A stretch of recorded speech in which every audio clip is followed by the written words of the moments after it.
When Mimecast Services for Outlook, or MSO, is installed, a subtle change takes place in your Outlook environment. First, a menu appears with the word Mimecast, and at a later stage, menu bars will also appear. Only a handful of options are present in this list until your MSO has been configured with your email address and password. Please consult with your administrator if this has not been completed or view our knowledge base for more information. When your email address and password have been used to authenticate MSO, additional options become available as seen here in the toolbars. These options are controlled by your administrator, so please consult with them should you see some options or not others. The Mimecast menu also increases with options that are available. You can use either the Mimecast menu or the toolbar buttons to affect the actions. In order to use MSO4, the user's credentials have to be authenticated. These icons at the bottom over here will give us an indication as to whether a connection to Mimecast is possible or not. Let's have a look at some of the settings that allow us to authenticate users and configure MSO4. Select the Mimecast menu, then choose Account Options from the list. Within the Network Settings area, you are able to specify a proxy if required. Please consult with your Mimecast administrator for more information on proxies, which are required for specific environments. Next, it is important to consider how your username and password can be validated. The first authentication method is called integrated authentication, and this uses your Windows password authentication token on your workstation to confirm your identity with Mimecast. Alternatively, you can use your network password for domain authentication, and finally a Mimecast cloud password as well. Cloud passwords and integrated authentication passwords are extremely useful should your network directory not be available to authenticate your username and password. The Alert Viewer is useful for tracking and troubleshooting purposes and will allow you to keep logs of activity for MSO4. This Alert Viewer window will display any alerts that have taken place recently with MSO4, from authentication to connection and continuity events and archive searches. Please consult your Mimecast administrator before making any changes to the settings of MSO4. When Mimecast Services for Outlook, or MSO, is installed in Outlook, a menu option becomes available, as well as several toolbars. It is important to note that depending on the permissions and areas of access that have been assigned by your Mimecast administrator, some of these items may or may not be visible. To find out more about this particular version that has been installed, click on the Mimecast menu and select About from the list. The About page will display the current version of MSO that has been installed. If an update of the software is available, and if the administrator has implemented this setting, an automatic download and installation of the newest version of the software will also take place. Alternatively, you can check for the latest version of the software and install it manually from the same screen. Mimecast would like to encourage your feedback on the experience that you've had with MSO4. Please submit this using the Mimecast menu. First, begin by selecting the category of your feedback. Then add your comments, and finally choose if you'd like to include troubleshooting items such as log files. Click the Submit button to send your feedback in to our support team. MSO allows you to search your Mimecast archive in several different ways, through the Mimecast menu or through the quick search box. Let's begin by selecting the Mimecast menu, then click on Search. The Search dialog box is displayed, and by default the editor is shown. Within the editor, under Basic Search, you're able to set specific text that you'd like to search for, the senders or the recipients, and whether or not attachment content is important to search through as well.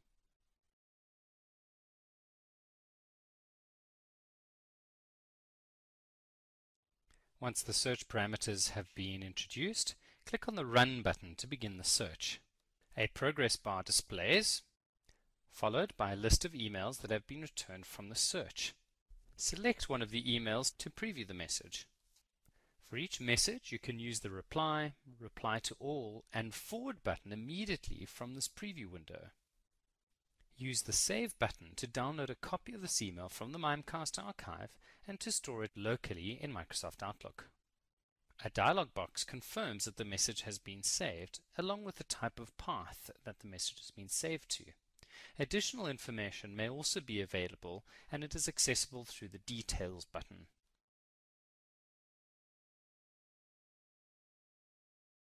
Click the Close button to return to the Outlook window.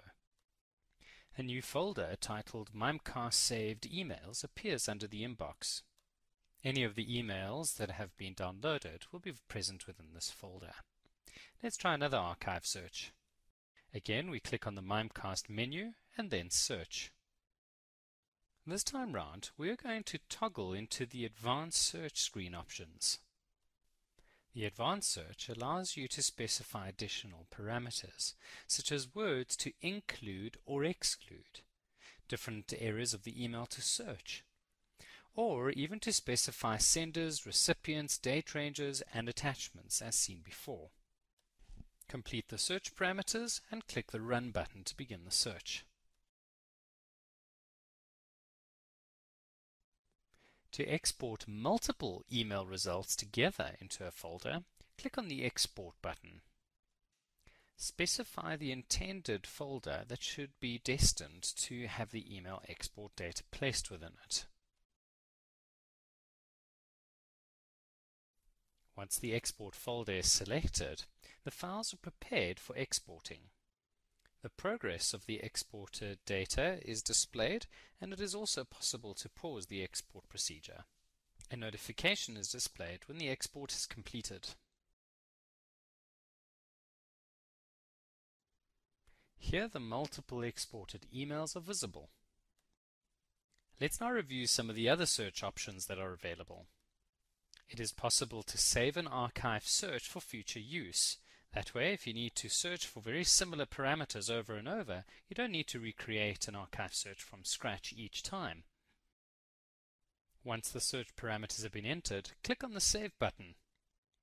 Add the name of the search and review the summary of the search criteria that you wish to search for. You can access a history of searches and saved searches using the Searches menu item at the top of the page. The Saved submenu shows all of the saved searches, and if one is selected, additional options become available to run, edit the search, remove it, or export the search results. A history of recent searches, even if they are not saved, is also available. Again, click on one of the searches to view the additional options. Common searches are ones that have predefined that Mimecast thinks you will be using. You can use the available toolbars to access your recent and saved searches as well. Or click the Manage Searches button to go straight back to the Manage Search area of the search screen. MSO4 gives you the ability to control who you would like to receive emails from using blocked or permitted sender policies. This is globally referred to as Manage Senders. There are two ways that you can manage your senders. The first is by right-clicking one of the emails that you may have received. Here we can see the options to manage spam and report spam, or add the sender's email address or their entire domain name to a block list so that emails are not accepted for that sender in future. A confirmation dialog box appears if one of these options is selected. Click on the OK button to add this list. You can also select an email and then use the toolbar button to effect the same action. To manage the existing rules that are in place for your mailbox, click on the Manage Senders button from the toolbar. This window allows you to manage the existing policies that you have in place. You can add new policies and input individual email addresses or entire domain names. Here's an example of an entry that is present in the list. Click on it to view the available options to adjust this rule. Now let's toggle to the permitted senders lists. A permit sender policy is used to identify external senders to your organization that should bypass spam checks when they are sending emails into your mailbox. Bypassing spam checks is the only thing that this policy will do, and it will not allow viruses to infiltrate your environment. An auto-allow policy has the same effect as a permit policy. It bypasses spam checks on inbound emails, but it is based automatically when you send an email to an external recipient. If you have sent an email to an external person, we auto-allow their address, and they should be allowed to bypass spam checks when they send emails in to you. Your Mimecast administrator will also safeguard the emails that are coming to your mailbox by adding in specific security checks as emails are processed by Mimecast. Some of these emails may end up in the hold queue, and they're available for you to review as you require using MSO4. Two options are available for the hold queue. The first is your own personal hold queue, which are emails destined for your email address. The moderated hold queue is used when you are managing another user's email address. For example, a personal assistant may manage the hold queue for a managing director. Here we can see some examples of emails that may be in a hold queue, along with the toggle at the top to switch between the personal and the moderated queue. An email can be selected to preview the contents, and the action buttons can be used to perform the specific required action. For example, permitting one of these emails will ensure that in future the message does not get scanned for spam. If this is a legitimate email, it's preferable to click this option so you don't have to manage it in the hold queue ever again. You can use the release button to deliver the email to your mailbox just to review it, but future emails may be put on hold again. The reject option is used when you've identified the email as a bad email and you want all future emails from the sender to be rejected. The block sender policy will have the same effect as the reject option, but creates the block sender policy only. And the report spam button allows you to submit the spam example to the Mimecast spam team. Click the OK button to return to your Outlook window. MSO's purpose is for the continuity of email, so that users always have access to the email archive, but not only that, they are able to send and receive emails and access their current mailbox even if the email server becomes unavailable. The online inbox will show you the emails that have recently been received by Mimecast, whereas the online sent items will show you the recently sent items in your Mimecast mailbox. These are separate to your Outlook or Exchange mailbox. These elements can also be accessed from the Mimecast menu.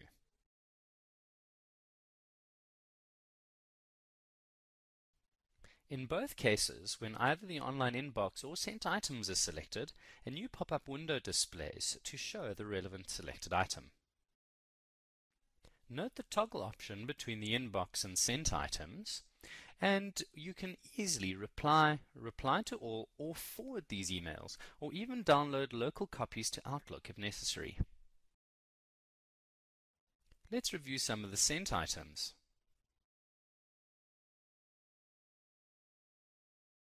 Here you can see that similar options would apply as well. Click the OK button or use the cross to close off the screen and return to Outlook.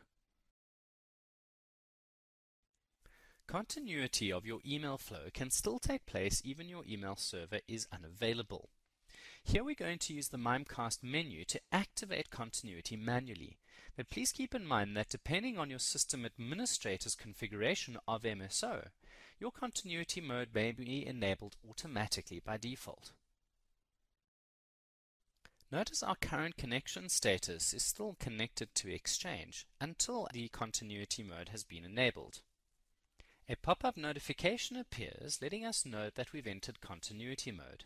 Any email sent or received at this point is flowing through Mimecast and not through the Exchange server. You can monitor the status using the panel on the left side of the screen. Let's manually deactivate continuity mode now. Again, a pop-up window displays that we have exited continuity mode, and the panel updates the status as well. In addition to archive search and continuity, MSO4 also provides a number of extra features. The features can be enabled when a new message is composed. To view the available options, click on the Mimecast tab within the new email message. This ribbon displays the encryption and delivery options, which we'll explore in a moment, and also the same general section that can be found in the main Outlook window. It's important to note that the selected action will affect only this specific email message.